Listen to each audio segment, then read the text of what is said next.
کہ مشرکین مکہ نے اپنا قافلہ بھیجا حضرت ابو سفیان جو اس وقت کافر تھے رضی اللہ تعالیٰ عنہ، بعد میں مسلمان ہو گئے. 80 لوگ تھے. پورے مکہ کے لوگوں نے اپنا سرمایہ جمع کیا اور سرمایہ جمع کرنے کے بعد ملک شام بھیجا کہ واپس پہ جتنا منافع ہوگا، جتنی طاقت آئے گی، اس طاقت کا اسلحہ خرید کے لانا، تلواریں، زیریں، نیزے، برشے، اور اس طاقت کو اور اس منافع کو ہم مسلمانوں کے خلاف استعمال کریں. یہ بھی حضور علیہ الصلوۃ والسلام کو اللہ نے بتا دی. اور تیسری وجہ کہ ابو جہل نے خط لکھا مدینہ طیبہ کے منافقین کے نام. توجہ، عبداللہ بن ابی کے نام، کہ بھئی ہمارے لوگ آپ کے پاس آئے ہیں، صحابہ کے بارے میں، امام الانبیاء علیہ الصلوۃ والسلام کے بارے میں، کہ بھئی ہمارے لوگ آپ کے پاس آئے ہیں تو آپ ان سے لڑائی کریں، ان کو ختم کریں، ان کو شہید کریں. مدینے کے اندر حضور اور حضور کے صحابہ ہمیں نظر نہیں آنے چاہیے، وگرنہ ہم لڑائی کے لیے ان قریب آئیں گے، تمہیں بھی ماریں گے، صحابہ کو بھی شہید کریں. یہ 3 وجہ کتابوں کے اندر لکھی ہے. نبی پاک صلی اللہ علیہ وسلم کو اللہ پاک نے فرما دیا تو ایک قافلہ حضرت ابو سفیان کا ملک شام گیا ہوا ہے اور واپس لوٹنے لگا. تو حضور علیہ الصلوۃ والسلام نے اپنے صحابہ کرام کو جمع فرمایا اور جمع فرما کر فرمایا، میرے صحابہ، یہ ملک شام سے قافلہ آ رہا ہے مشرکین مکہ کا، 80 لوگ ہیں، ہم نے انہیں روکنا ہے اور جتنا کچھ ان کے پاس ہوگا ہم نے ان پر قبضہ جمانا ہے. وہ طاقت ہوگی جو اسلام کے خلاف استعمال ہونی ہے، تو ہم نے انہیں روکنا ہے. چنانچہ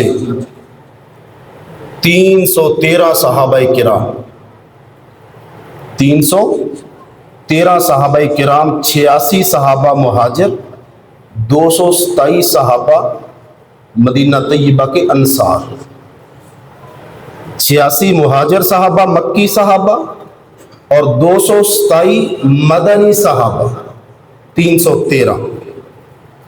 میرے محبوب نے فرمایا، بھائی چلو تیاری کر کے ان کو ہم نے روکنا ہے. اب یہ لڑائی کے لیے نہیں جا رہے صحابہ،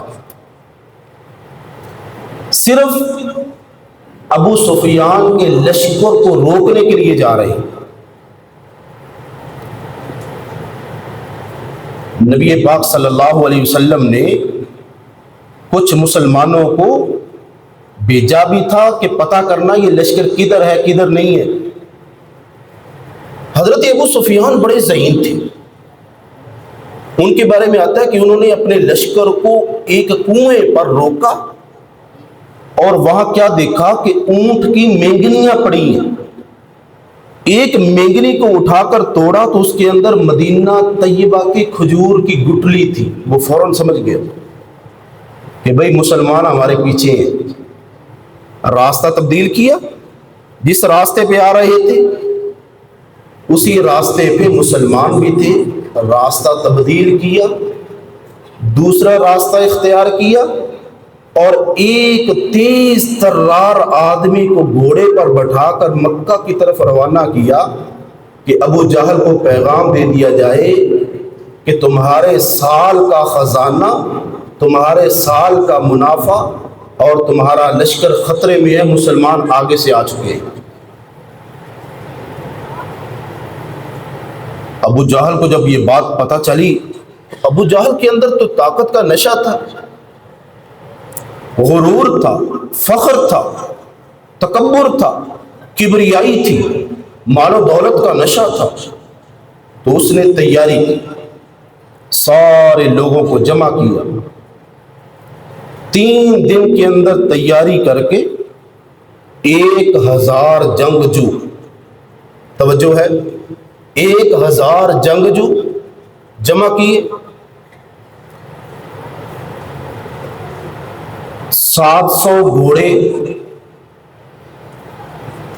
اور 300 اونٹ، 800 تلواریں اور کچھ زیرے، پینے کے لیے شراب کی بوتلیں، اور غیرت کو جگانے کے لیے عورتوں کا بندوبست کیا کہ جو ناچتی رہیں گی، باجے بجاتی رہیں گی، ڈانس کرتی رہیں گی اور ہمارے جنگجوؤں کو زور تازہ کرتی رہیں گی۔ یہ 3 دن کے اندر انتظام کیا۔ کچھ سمجھدار لوگ ایسے بھی تھے جنہوں نے ابو جہل کو منع کیا کہ ہم لڑائی کے لیے نہیں جا سکتے، اور علماء نے لکھا ہے کچھ لوگ ایسے بھی تھے اگرچہ وہ کافر تھے، اگرچہ وہ مشرک، لیکن وہ چھپتے پھر رہے تھے۔ کسی نے کہا تم کیوں چھپتے ہو، جاؤ نہ لڑنے کے لیے، تو انہوں نے کہا ہمیں پتہ ہے اگر ہم لڑائی کے لیے چلے گئے تو واپس نہیں آئیں گے۔ اللہ، اگر ہم چلے گئے تو ہم واپس نہیں آئیں گے۔ چنانچہ یہ 1000 جنگجو، 300 گھوڑے، 700 اونٹ، 800 تلواروں کا یہ لشکر جرار اسلام کے خلاف، قرآن کے خلاف، صحابہ کے خلاف، یہ اسلام کو ابدی نیند سلانے کے لیے مکہ المکرمہ کی سرزمین سے چلا اور بدر کے مقام پہ آ کر انہوں نے خیمہ نصب کیا۔ دوسری طرف آ جائیں، حضور نبی پاک صلی اللہ علیہ وسلم، 313 صحابہ، صرف 3 گھوڑے، 2 گھوڑے، 313 صحابہ مجاہدین، جس میں 86 مہاجر، 227 انصار، 2 گھوڑے حضرت زبیر کے پاس، حضرت مقداد بن اسد کے پاس، اسود کے پاس، اور صرف 70 اونٹ، چند تلواریں، چند زیرے۔ کسی صحابی کے پاس پورا لباس بھی نہیں، کسی نے احرام باندھا ہوا ہے، کسی صحابی نے چادر لپٹی ہوئی ہے، روزے کی حالت میں ہے، کسی صحابی کے ہاتھ میں تلوار ہے تو کسی کے ہاتھ میں کھجور کی شاخ ہے۔ یہ لشکر دنیا کا انوکھا اور نرالا لشکر تھا، اس لیے کہ اس لشکر کا افسر کالی کملی والا جناب امام الانبیاء رسول اللہ صلی اللہ علیہ وسلم تھے۔ یہودی اپنی دکانوں پہ بیٹھے کہہ رہے تھے اے مسلمانوں، تمہارے جسم پہ کپڑا پورا نہیں، تمہارے ہاتھ میں تلوار نہیں، تمہارے جسم پر زیرہ نہیں، تمہارے پاس اونٹ اور گھوڑے نہیں ہیں، اور تم ایک سپر پاور کے سامنے جا رہے ہو۔ خدا کی قسم، بخاری کے الفاظ ہیں، صحابہ نے یہودیوں کو اشارہ کر کے یوں فرمایا تھا، اے یہودیوں، نہ ہمیں اپنے بازو پہ فخر ہے، نہ ہمیں اپنے گھوڑوں پہ فخر ہے، نہ ہمیں اپنے اونٹوں پہ فخر ہے، نہ ہمیں اپنی زیرہ پہ فخر ہے، ہمیں فخر ہے صرف اور صرف آمنہ کے لال جناب رسول اللہ کی ذات اقدس پہ فخر ہے۔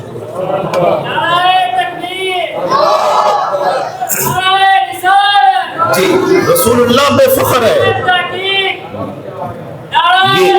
یہ میرے آقا، بات سنیں توجہ سے، ٹائم کم ہے۔ اچھا، یہ تو لشکر کو روکنے کے لیے جا رہے ہیں، میرے حضور اور صحابہ. لیکن جب یہ پتہ چلا کہ بھائی یہ تو کام ہی اور ہو گیا، ابو سفیان کا لشکر تو نکل گیا جسے لوٹنا تھا، جس کا مال اسلام کے خلاف استعمال ہونا تھا وہ تو جا چکا ہے، اور یہ بھی اللہ نے بتا دیا پیارے محبوب ذرا سنبھل کے، ابو جہل طاقت کے زور پہ آ رہا ہے. تو میرے محبوب نے صحابہ کو جمع فرمایا. یہ حضور کی عادت، یہ حضور کی سنت تھی مشورہ کرنا. تو میرے آقا نے صحابہ کو اس طرح بٹھایا اور بٹھا کر فرمایا میرے صحابہ ہاں بھائی مشورہ دو.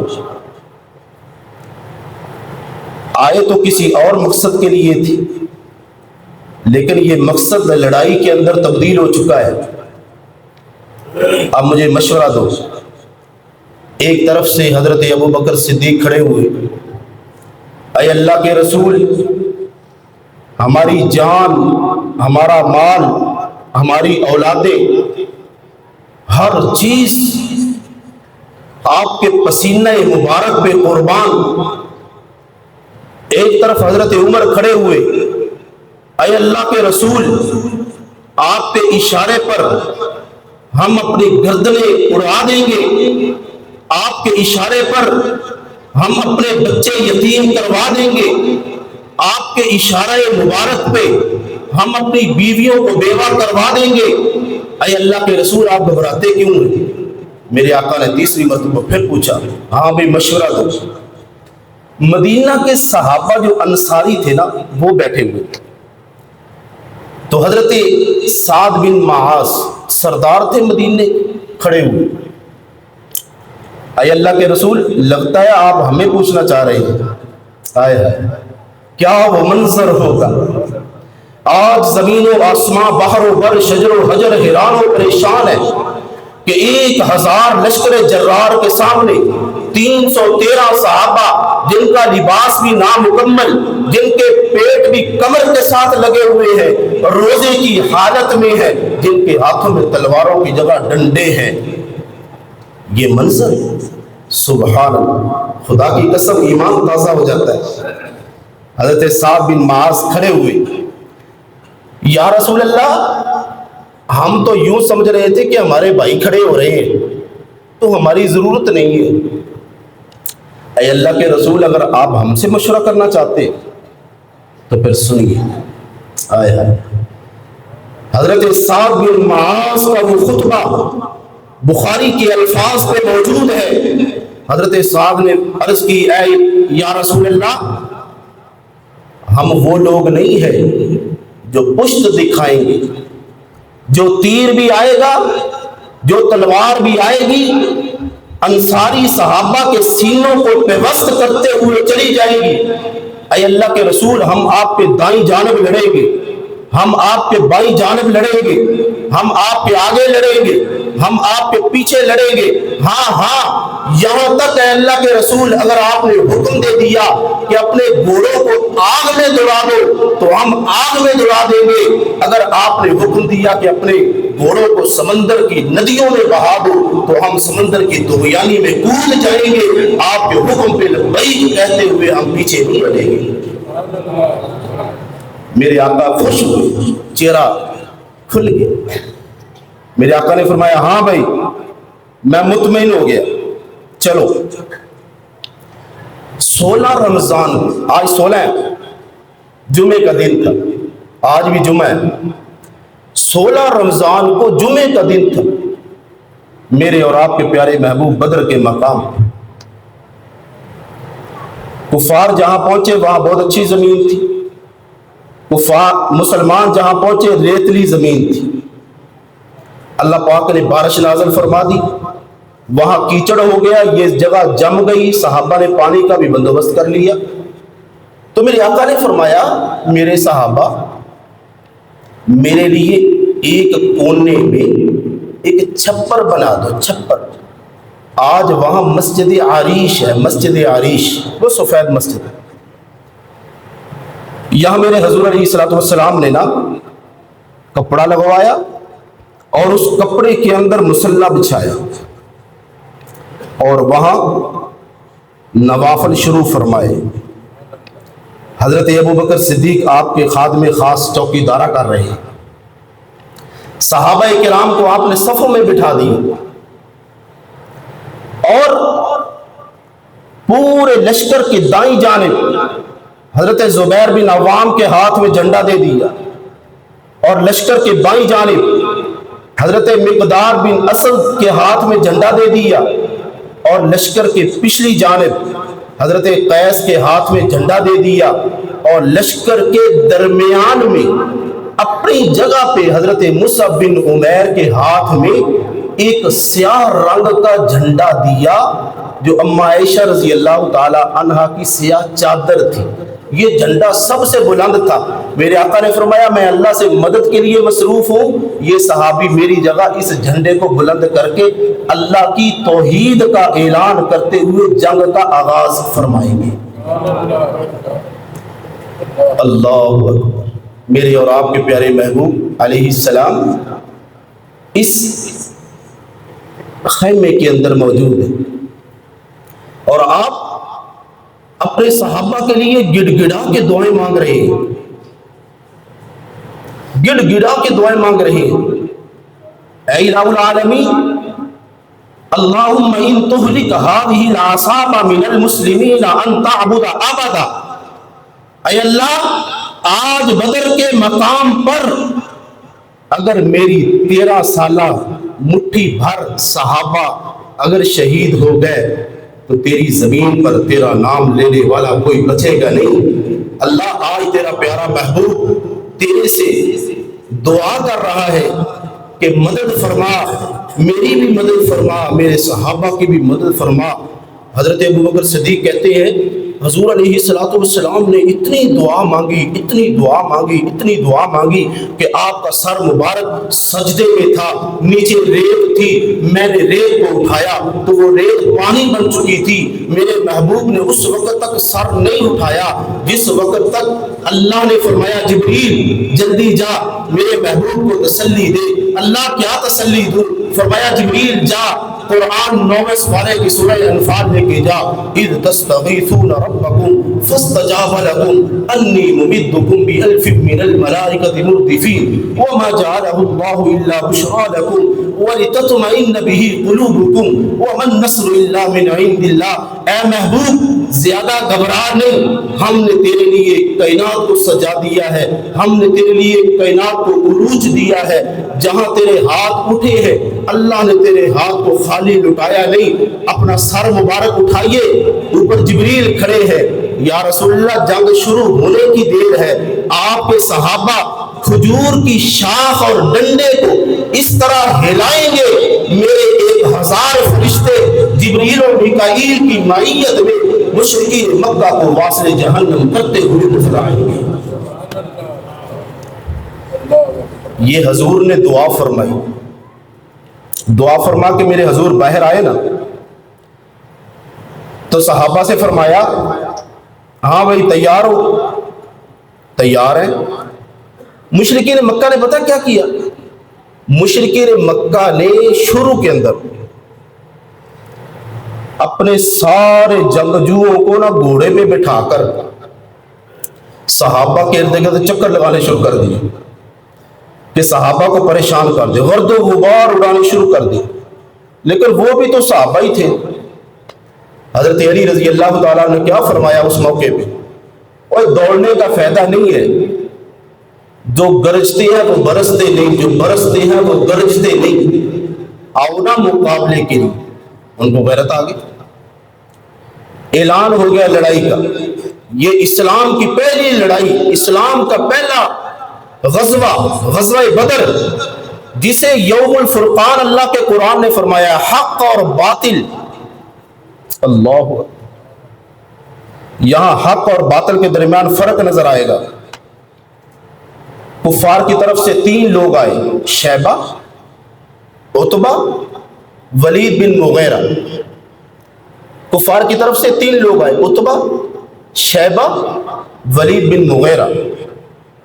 کھڑے ہو کر حل من مبارزین، ہے کوئی ہمارا مقابلہ کرنے والا؟ تو میرے محبوب نے حکم فرمایا، حارث اٹھو میرے صحابی، معاذ اٹھو میرے صحابی، معوذ اٹھو میرے صحابی۔ یہ انصاری صحابہ ہیں تینوں رضی اللہ تعالی عنہم اجمعین۔ تینوں صحابی اٹھے، ہاتھوں میں تلوار، سامنے گئے تو انہوں نے کہا آپ کون ہیں؟ آپ کون ہیں؟ یہ موجودہ امریکہ ہے۔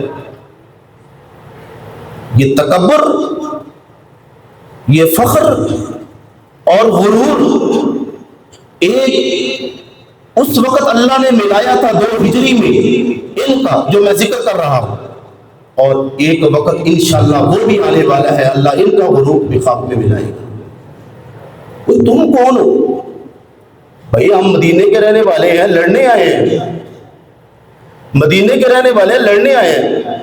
تو شیبہ کہنے لگا، عتبہ کہنے لگا، اوے تم تو مدینے کی کسان ہو، کھیتی باڑی کرنے والے ہو، یہ ہماری توہین ہے، ہماری گستاخی ہے تم سے لڑنا، کہیں جنگجوؤں کو بھیجو، ہمارے خاندان کے لوگوں کو بھیجو۔ یہ تینوں صحابہ واپس آ گئے، آ کر پیغام دیا اللہ کے رسول اتنے غرور اور فخر کے مارے ہوئے یہ لوگ۔ تو میرے آقا جوش میں آ گئے، میرے آقا نے فرمایا قوم یا حمزہ، آپ نے اپنا خاندان پیش فرمایا، صحابہ کو بھی پیچھے رکھا، اپنے اہل بیت کو پیش فرمایا، قوم یا حمزہ، اللہ اللہ کے رسول کی محبت میں کھڑے ہو جاؤ، قوم یا علی شیر خدا، اٹھو اللہ اور اللہ کے رسول کے لیے، قوم یا عبیدہ بن حارث بن عبد المطلب، اٹھو تلوار لو اللہ کے رسول، اللہ اللہ کے رسول کی محبت۔ یہ تینوں صحابہ سامنے، تو انہوں نے سانس لیا، ٹھنڈا سانس لیا، ہاں اب یہ ہمارا مقابلہ ہوگا، اب ہمارے اپنے آئے ہیں، اب پتہ چلے گا یہ کیسے مکہ سے مدینہ گئے تھے، آج سارے مقابلے برابر ہو جائیں گے۔ حضرت علی کے سامنے ولید، حمزہ کے سامنے حضرت حمزہ کے سامنے عتبہ، اور حضرت عبیدہ بن حارث کے سامنے شیبہ۔ صحابہ کرام نے اللہ اکبر کا نعرہ بلند کرتے ہوئے ایک ہی وار میں تینوں کو واصل جہنم کر دی، ایک ہی وار میں۔ کہاں ان کا غرور تھا، کہاں ان کا فخر تھا، کہاں ان کا تکبر تھا؟ تینوں صحابہ نے 3 مشرکین مکہ کو ایک ہی وار میں واصل جہنم کیا۔ صرف ایک صحابی حضرت عبیدہ، ٹانگ میں ایک تلوار لگی دشمن کی تو گودا باہر آ گیا، شدید زخمی ہو گئے۔ صحابہ نے اٹھایا، اللہ کے محبوب کے پاس پہنچے، یہ محبت کا انداز اور نرالا تھا۔ میرے محبوب کے قدموں میں جا کے سر مبارک رکھا اور عرض کرتے ہیں اللہ کے رسول ابو عبیدہ شہید ہو رہے ہیں۔ یا رسول اللہ ابو عبیدہ کو اللہ شہادت دے رہی ہے؟ تو میرے آقا نے فرمایا ہاں عبیدہ، میں تیرے پہ اللہ کی طرف سے گواہی دیتا ہوں کہ اللہ تجھے شہادت عطا فرما رہے ہیں۔ یہ 3 لوگ جب واصل جہنم ہوئے مشرکین مکہ کے، تو ابو جہل نے گھوڑے پہ کھڑے ہو کر اپنی آواز کو اونچا کر کے کہا اے لوگوں، مسلمانوں کو کہو لنا عزا ولا عزا لکم، ہمارے لیے ہمارا عزا بت کا نام ہے، ہمارے لیے ہمارا عزا ہے، تمہارے پاس عزا نہیں۔ آج ہم تمہیں ناک چلے چبواتے رہیں گے۔ میرے مصطفیٰ نے فرمایا علی بلند آواز سے کہو اللہ مولانا ولا مولاکم، کہ ہمارے ساتھ ہمارا اللہ ہے جو تمہارے ساتھ نہیں ہے۔ یہ جواب دیا۔ بس یہ بات ہونی تھی کہ لڑائی شروع ہوئی۔ اللہ، اتنی لڑائی ہوئی کہ میرے محبوب اپنے خیمہ مبارک سے باہر تشریف لائے، اور آپ علیہ السلام نے ریت ایک مٹھی اٹھائی، شاہت الوجوہ وما رمیت اذ رمیت ولکن اللہ رما، ایسے پھینکی کافروں کی آنکھوں میں لگی۔ اللہ فرماتے ہیں محبوب وہ ریت پھینکی تو آپ نے، لیکن اس ریت کے اندر جو ہم نے طاقت پیدا کر دی وہ آپ کے رب نے پیدا کر دی۔ ہوا کا جھونکا آیا، سر، حضرت علی کہتے ہیں اے اللہ کے رسول یہ کیا؟ فرمایا جبریل علیہ السلام کے ساتھ 500 فرشتے گھوڑوں کے اوپر، ہاتھوں میں تلوار، پھر ہوا کا جھرمٹ آیا، یہ کیا؟ آپ نے فرمایا میکائیل علیہ السلام کے ساتھ 500 گھوڑے جنگجو اور گھوڑوں کے اوپر سوار، ہاتھوں میں تلواریں۔ اور یہ بات آپ ذہن میں رکھیے، ہر نبی پر فرشتے آئے ہیں مدد کے لیے، ہر پیغمبر کی امت کے پاس بھی آئے ہیں فرشتے مدد کے لیے، لیکن فرشتے مدد کے لیے اترے ضرور ہیں، لیکن فرشتوں کو لڑنا نہیں آتا۔ لیکن یہاں اللہ نے جب فرشتوں کو حکم فرمایا ہے نا، اذ یوحی ربک الی الملائکۃ انی معکم فثبتوا الذین آمنوا سألقی فی قلوب الذین کفروا الرعب فاضربوا فوق الاعناق واضربوا منهم کل بنان۔ فرمایا فرشتوں، آج میرے محبوب کی محبت میں، آج اسلام کے دفاع کے لیے، آج صحابہ کرام کے شانہ بشانہ لڑنا ہے، دو ہی کام کرنے ہیں، یا تو گردن اڑانی ہے، واصل جہنم، اگر گردن پہ نہ لگے تو بازو پہ لگانا ہے، ٹنڈے منڈے کر دینا ہے۔ صحابہ کہتے ہیں ہمارے پاس کیا تھا؟ پورا لباس بھی نہیں تھا، روزے کی حالت تھی، پیٹ کمر کے ساتھ لگا ہوا تھا، ہاتھوں میں شاخیں تھی کھجوروں کی، ڈنڈے تھے، خستہ حالت میں، لیکن ہم ایسے کرتے تھے کفار کی طرف، ان کی گردنیں وہاں جا کے گرتی۔ تو معلوم ہوا کہ صحابہ اشارہ کرتے تھے اور فرشتے گردن اڑا دیتے تھے۔ حضرت عبد الرحمن بن عوف رضی اللہ تعالیٰ عنہ کھڑے ہیں، دو صحابی چھوٹے، حضرت معاذ بن معوذ بن عفرا دوڑتے ہوئے آئے، چاچا ابو جہل کون ہے؟ بھائی آپ کو کیا؟ کہا جی وہ ہمارے نبی کی گستاخی کرتا ہے، اس کے اندر فخر اور غرور اور تکبر بہت ہے، ہم اسے واصل جہنم کرنا چاہتے ہیں۔ وہ گھوڑے پر ہے، اس کے ارد گرد بڑی سیکورٹی ہے، لیکن جذبہ ایمانی یہ تھا، غیرت ایمانی کا تقاضا یہ تھا کہ یہ دونوں بچے ہاتھوں میں تلوار لے کر ٹوٹ پڑے اور ٹانگ پہ حملہ کیا، لڑکھڑاتے ہوئے گھوڑے سے نیچے گرا اور زخمی حالت میں پڑا ہوا۔ میرے آقا نے حضرت عبداللہ بن مسعود کو فرمایا جاؤ میرے چاچے کا حال دیکھ کے آؤ۔ حضرت عبداللہ بن مسعود چھوٹا قد تھا، بھاگتے ہوئے گئے نا، چرواہے تھے، اللہ نے اتنا بڑا مقام دیا، صحابی تھے ویسے چرواہے تھے، تو ابو جہل کے سینے پہ چڑھ گئے، زخمی حالت میں تڑپ رہا تھا، جب سینے پہ چڑھے نا تو کہنے لگا ہائے مجھے تو مدینہ کے کھیتی باڑی کرنے والوں نے گرا دیا ہے اور تو چرواہا میرے سینے پہ آ گیا ہے۔ آپ نے فرمایا سیدھا ہو جا، تو رسول اللہ کا دشمن ہے، تو قرآن کا دشمن ہے، میں تجھے واصل جہنم کرنے آیا ہوں۔ اتنا غرور اور فخر تھا۔ میرے آقا فرمایا کرتے تھے کہ یہ فرعون سے بھی بڑا میری امت کا فرعون تھا۔ کہنے لگا عبداللہ تو چرواہا ہے، اپنی تلوار کو چھوڑ، میری تلوار کو پکڑ اور مجھے گردن اونچی کرنے دے، میری گردن نیچے سے پکڑ کے کاٹنا تاکہ پتہ چلے یہ مکے کا سردار ہے۔ اللہ استغفر۔ یہ غزوہ بدر ہمیں پیغام دیتا ہے، یہ تاریخ کا صرف واقعہ نہیں ہے، یہ ایمان کا ایک پیغام ہے کہ طاقت صرف اور صرف میرے اللہ کی ہے۔ اسی لیے تو علامہ اقبال نے کہا تھا نا، فضائے بدر پیدا کر، فضائے بدر پیدا کر، فرشتے تیری نصرت کو اتر سکتے ہیں، گردوں سے کتار اندر کتار اب بھی، صرف تیرے ایمان کو جھنجھوڑنے کی بات ہے تو اپنے ایمان کو مضبوط کر، اللہ کے قرآن پر، حضور کے فرمان پر اپنا یقین اور ایمان پکا کر کے زندگی گزارنے کی کوشش کر، اپنی اصلاح کر، اپنے اندر سچ پیدا کر، اپنے اندر حیا پیدا کر، اپنے اندر اللہ کے نبی کی محبت پیدا کر، اپنے اندر عدل و انصاف کا بول پیدا کر، پھر دیکھنا اللہ کے فرشتے آج بھی اتر سکتے ہیں، آج بھی وہی اللہ کی ذات ہے، آج بھی وہی اللہ کے پیارے محبوب کا نبوت اور دین ہے، آج وہی اللہ کا قرآن ہے، آج وہی اسلام ہے جو 2 ہجری میں صحابہ کرام نے بدر کے مقام پہ دہرایا 2 ہجری میں، تو کیا نتیجہ اس کا ہوا؟ 70 کافر، 1000 آئے تھے، 70 واصل جہنم ہوئے، 70 قید ہوئے، صحابہ میں صرف 6 مہاجر صحابہ اور 8 انصاری صحابہ، کل 13 صحابہ جامع شہادت نوش فرمایا۔ 12 صحابہ تو وہاں میدان جہاد کے اندر ہی اللہ کو پیارے ہوئے، اور 1 صحابی دوران سفر۔ پھر میرے محبوب وہاں 3 دن رہے، 3 دن شکرانے کے طور پہ۔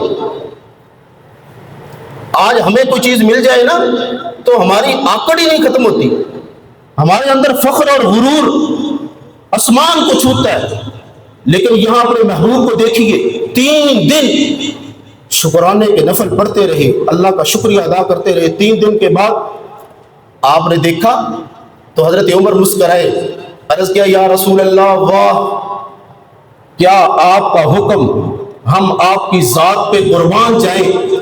آپ کے ہاتھ میں اس طرح چھڑی تھی، اللہ کے محبوب کے ہاتھ میں چھڑی تھی۔ آپ نے فرمایا تھا ایک دن پہلے، میرے صحابہ گھبرانا نہیں، اس جگہ پہ ابو جہل تڑپے گا، اس جگہ پہ عتبہ ہوگا، اس جگہ پہ شیبہ ہوگا، اس جگہ پہ ولید ہوگا، اس جگہ پہ فلانا ہوگا، اس جگہ پہ فلانا ہوگا۔ صحابہ کہتے ہیں رب کبریائی کی قسم ہے جس کے قبضہ قدرت میں ہماری جان ہے، اگلے دن ہم نے دیکھا تو حضور نے جہاں جہاں فرمایا تھا وہاں بکھرے پڑے تھے۔ 3 دن کے بعد میرے آقا نے کیا فرمایا؟ ان ظالموں کو اٹھاؤ اور بدر کے کنویں میں ڈال کے اوپر سے ان کو بند کر دو، یہ قیامت کی صبح تک ان فی ذالک لعبرۃ لمن یخشی، یہ میری امت کے لیے یہ عبرت ہے، ان کو دیکھ کر عبرت حاصل کرنی ہے کہ یہ اسلام کے دشمن ہیں اور اسلام کے یہ باغی ہیں۔ تو میرے بھائیوں، آج امت مسلمہ کے اندر یہ روح پیدا کرنے کی ضرورت ہے، اس سے بات نہیں بنے گی۔ ایک دوسرے کو برا بھلا کہتے رہے، ایک دوسرے کو برا بھلا کہتے رہے، اس سے بات نہیں بنے گی۔ اپنے 6 فٹے جسم کا حساب فرمائیں، کیا میں اللہ اور اللہ کے رسول کے احکامات کے مطابق زندگی گزار رہا ہوں یا نہیں گزار رہا؟ کیوں جی؟ اگر ہم اللہ اور اللہ کے رسول کے حکم کے مطابق زندگی گزارے، بخاری کی روایت ہے غزوہ بدر کے اندر حضرت عکاشہ دوڑتے ہوئے آئے، یا رسول اللہ میری تلوار ٹوٹ گئی، میرے مصطفیٰ نے کھجور کی ایک شاخ پکڑائی، حضرت عکاشہ نے وہ لکڑی پکڑی، میدان کے اندر آئے، خدا کی قسم وہ لکڑی تلوار بن چکی تھی، وہ لکڑی تلوار بن چکی تھی۔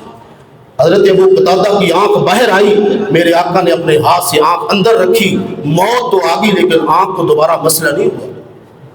فنا فی اللہ کی تہ میں بقا کا راز مضمر ہے، فنا فی اللہ کی تہ میں بقا کا راز مضمر ہے، جسے مرنا نہیں آتا اسے جینا نہیں آتا۔ وآخر دعوانا الحمدللہ رب العالمین۔ سنت